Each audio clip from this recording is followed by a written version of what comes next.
पहाड़ों की गोद में बसा वह पुराना बंगला सालों से खामोश था।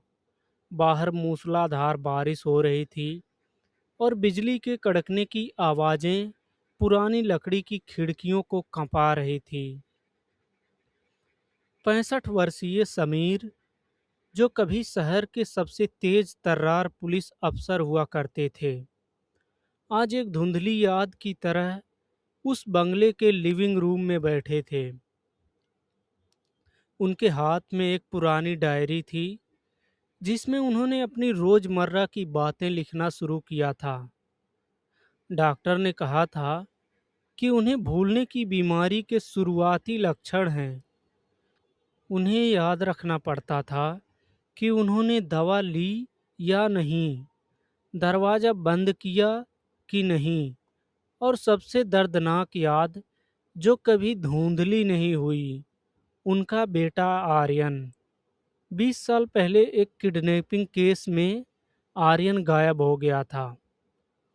समीर ने पूरी दुनिया छान मारी, पर आर्यन कभी नहीं मिला। रात के ठीक 12 बजे थे।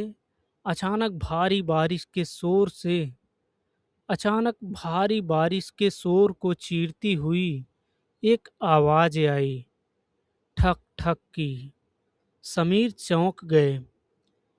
इस निर्जन पहाड़ी पर इस वक्त कौन हो सकता है? उन्होंने अपनी कांपती उंगलियों से टार्च उठाई और मुख्य दरवाजे की ओर बढ़े।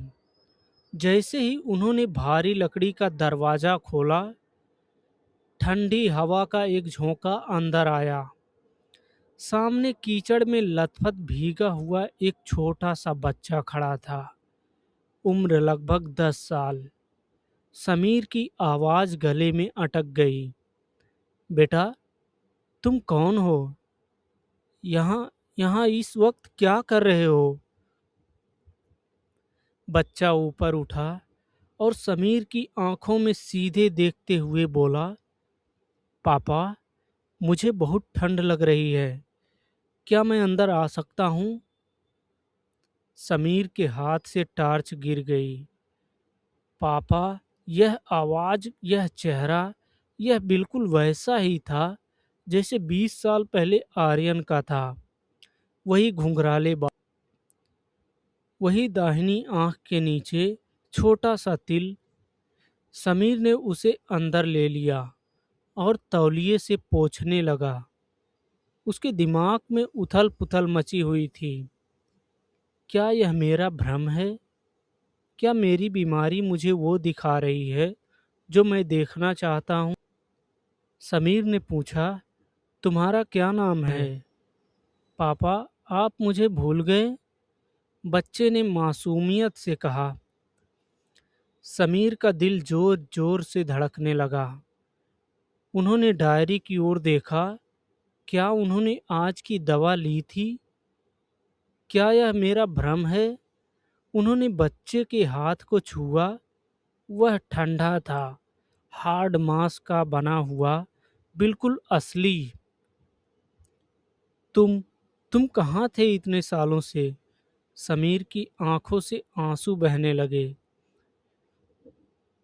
बच्चा मुस्कुराया, पर उसकी मुस्कान में एक अजीब सी ठंडक थी। मैं वहीं था जहां आपने मुझे छोड़ा था, उस पुराने गोदाम में, याद है? समीर ठिठक गए। वह गोदाम समीर ठिठक गए। वह गोदाम वही जगह थी जहां 20 साल पहले उन्होंने आखिरी बार आर्यन की तलाश की थी।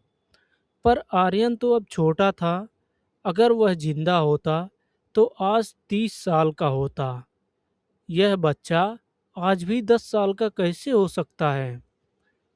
चाय पियेंगे? अतीत। चाय पियेंगे पापा?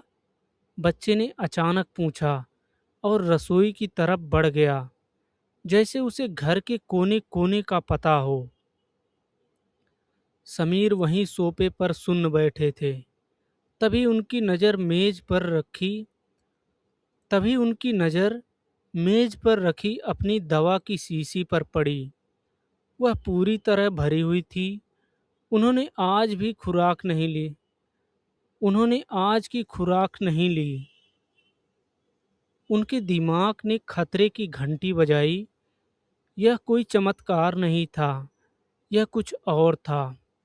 समीर दबे पांव रसोई की ओर बढ़े। उन्होंने देखा कि बच्चा वहां खड़ा नहीं था। वहां केवल खिड़की वहां केवल खिड़की खुली थी और पर्दे हवा में लहरा रहे थे। अचानक पीछे से आवाज आई, पापा, मैं जा रहा हूँ। समीर पीछे मुड़े समीर पीछे मुड़े। वहां कोई बच्चा नहीं था। समीर पीछे मुड़े। वहां कोई बच्चा नहीं था। वहां कुछ भी नहीं था। समीर ने सोचा, यह मेरा भ्रम है।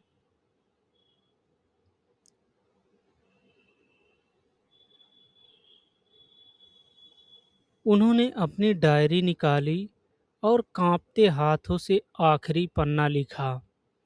आज मैंने अपना अतीत जीत लिया। आर्यन अब मेरे पास नहीं, मेरे अंदर सुरक्षित है। पहाड़ों पर कोहरा अब छटने लगा था और 20 साल बाद समीर के मन की खामोशी भी टूट चुकी थी।